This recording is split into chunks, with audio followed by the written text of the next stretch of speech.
पिछड़ी जाति के समाज के लोगों को तुमने चूहा कहा है, तो कंगना रनावत तुमने उन्हें अब्यूज़ किया है। पिछड़ी जाति के लोगों को बुरा बोलने के लिए कंगना रनावत तेरा मुंह काला। अगर तुम इंसान हो तो उन सब से माफ़ी मांगो। हर इंसान एक समान है। जब ऊपर वाला ईश्वर हर एक इंसान को सूरज की किरणें और चांद की रोशनी देता है, तो कंगना रनावत तुम कौन होती हो? इंसान जातियों को अलग अलग करने वाली और ऊंच नीच में भेदभाव करने वाली तुम कोई नहीं हो। इसलिए तुमने पिछड़ी जाति के लोगों को चूहा कहा है। चूहिया तुम हो। सो चूहे खा के हज को चली कंगना रनावत, तो तुम हो चूहिया, ना कि हमारे लोग हैं। हिंदुस्तान का संविधान पढ़ो। आज तुम आज़ाद हो बिकॉज हमारा संविधान स्ट्रांग है। डॉक्टर बाबा साहेब आम्बेडकर जी ने जो नेक काम किए हैं, जो संविधान को लाए हैं, जो बदला है, वो कोई नहीं कर सकता। जय भीम।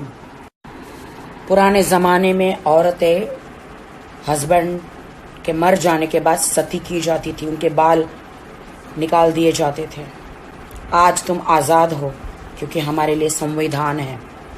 हमारे लेजेंडों ने हमारे लिए बलिदान दिया है और तुम हमारे पिछड़ी जाति के लोगों को, हमारे समाज को तुम अब्यूज़ करती हो। ये मत भूलो कि तुमने झांसी की रानी के ऊपर फिल्म बनाई थी। कौन थी वो?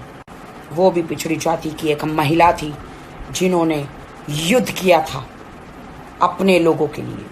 भूल गई? उसके लिए तुमने काफ़ी अवार्ड बटोरे हैं, तुमने काफ़ी पैसे कमाए हैं। तो अब्यूज़ करना बंद करो, माफ़ी मांगो हमारे लोगों से, हिंदुस्तान से माफ़ी मांगो। तुम्हें मौका देते हैं, माफ़ी मांगो। तुम्हें सिर्फ अधिकार है नेपोटिज्म और सुशांत के न्याय के बारे में आप बात करो। हिंदुस्तान के संविधान के बारे में, हिंदुस्तान के लोगों के बारे में, हिंदुस्तान के लेजेंडों के बारे में जब तुम्हें पता नहीं है तो उसके बारे में बात मत करो तुम, ठीक है? तुम आरक्षण को ख़त्म करना चाहती हो, तुम संविधान को बदलना चाहती हो। तुम जैसे लोगों का मुंह काला हो और हम जैसे लोग ये नहीं होने देंगे। हम देश के साथ हैं। कंगना सावित्रीबाई फुले जी को आप जानती हो कि नहीं, मुझे नहीं पता, बट इस देश में सबसे पहले जो महिलाओं के लिए स्कूल है उन्होंने खोला था।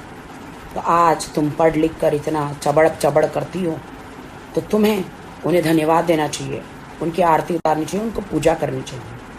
क्योंकि पिछले ज़माने जो पहले हुआ करता था कि औरत विधवा हो जाती तो उन्हें कोने में बिठा दिया जाता था, उनका खाना पीना अलग हुआ करता था, उनके बाल मुंडवा दिए जाते थे, उनको सती कर दिया जाता था। औरतों के लिए कोई भी सुविधाएं नहीं थी। तो इनका शुक्रगुजार करो कि आज तुम आज़ाद हो। सब फीमेलें आज़ाद है। इतिहास पढ़ो। अगर दिमाग में बुद्धि काम नहीं कर रही है, इतिहास पढ़ोगे तो पता चल जाएगा कि सावित्रीबाई फुले जी ने कितने अच्छे काम किए। कंगना रनावत, संविधान पढ़ो। संविधान नहीं होता तो तुम्हें जौहर करना पड़ता, और अनफॉर्चुनेट अगर तुम विधवा हो जाती तो तुम्हें सती हो जाना पड़ता, एक कोने में बैठे रहना पड़ता, संसार से अलग कर दिया जाता और तुम दूसरी शादी भी नहीं कर सकती थी। इसीलिए संविधान पढ़ो, सोचे समझे बगैर मत बोलो। संविधान ना होता तो आपको सती कहलाना पड़ता। संविधान ना होता तो आप ये पढ़ लिख कर स्कूल भी नहीं जा पाती, कुछ नहीं कर पाती। यहाँ तक जो बॉलीवुड में आके जो तुम स्टार बनी हो, हम बने हैं स्टार, जितने भी स्टार बने हैं लोग, संविधान नहीं होता तो इतने कामयाब भी हम नहीं होते, और महिलाएं खास करके इतनी आगे नहीं बढ़ पाती। बहुत सारे लोगों की माँओं ने बर्तन मांजकर, सड़कों पर झाड़ू लगाकर अपने बच्चों की परवरिश करी है। तो उन लोगों को तुम अब्यूज़ मत करो। ईश्वर न करे कि तुम्हारी माँ ने ऐसा कुछ तुम्हारे लिए किया हो। लोगों के बर्तन मांजकर, सड़कों पर झाड़ू लगाकर, लोगों के टॉयलेट धोकर तुम्हें पढ़ाया हो। अगर तुम्हें अच्छी परवरिश मिली है तो वो संविधान को धन्यवाद कहो, ईश्वर को धन्यवाद कहो। तो दूसरों को, पिछड़ी जाति के समाज को तुम अब्यूज मत करो। झांसी की रानी में जो असली किरदार जो निभाया था उजलकारी बाई, वो एक बहुजन समाज की बेटी थी जो अपने लोगों के लिए लड़ी थी। तो क्या ये आप भूल गई? तो आप सुशांत के लिए न्याय मांगो। उसके खूनी को तो हम भी ढूंढ रहे हैं।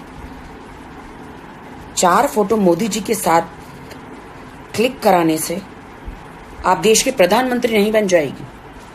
तुम 4 फोटो तुमने क्लिक कराए, हम तो मोदी जी के पास उधर जाके हम उनको खुद मिलकर आए हैं। मोदी जी से एक बार नहीं 2-3 बार हम मिले हैं, लेकिन हमने कभी नहीं सोचा कि हम देश को हाथ में ले लेंगे। मोदी जी के साथ 4 फोटो खिंचवाने से, मोदी जी को 2-4 बार मिलने से तुम खुद को प्रधानमंत्री समझ के बैठी हो क्या? गलतफहमी में जीना बंद करो कंगना रनावत।